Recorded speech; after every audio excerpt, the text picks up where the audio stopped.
In 2023, as a result of a large budget surplus, the Minnesota legislature approved significant funding for schools.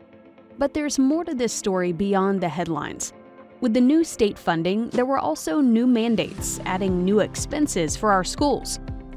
School funding is complex, with most revenue coming through a combination of state aids and locally collected property taxes. The majority of our district's revenue comes from the state in the form of general education aid.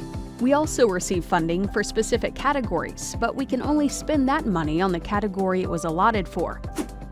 In other words, just because the state is providing us with more dollars doesn't mean we can use those dollars wherever we like.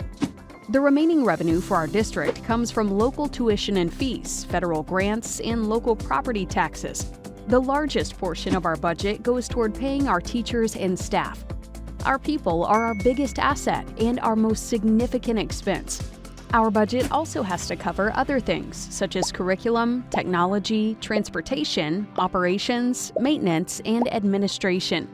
The state mandates some of our spending for things like special education services and certain required courses. But many state mandates do not include enough money to pay for them, so we have to take money from other important budgets to cover those mandates.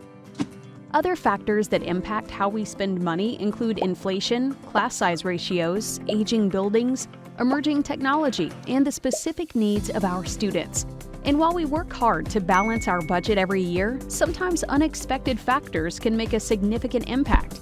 When we find ourselves in a situation where the needs of our students are outpacing the funding we receive from state and local taxes, we may go to our community with a referendum to ask for additional funding. Each year, we tackle the challenge of balancing all of these funding sources and expenses to build an effective budget. School budgets can be complicated, but what isn't complicated is our commitment to using our resources wisely on behalf of our students. We strive to put the needs of our students first, while being good stewards of the resources our communities have entrusted to us. By working together, we can keep our schools and our community strong.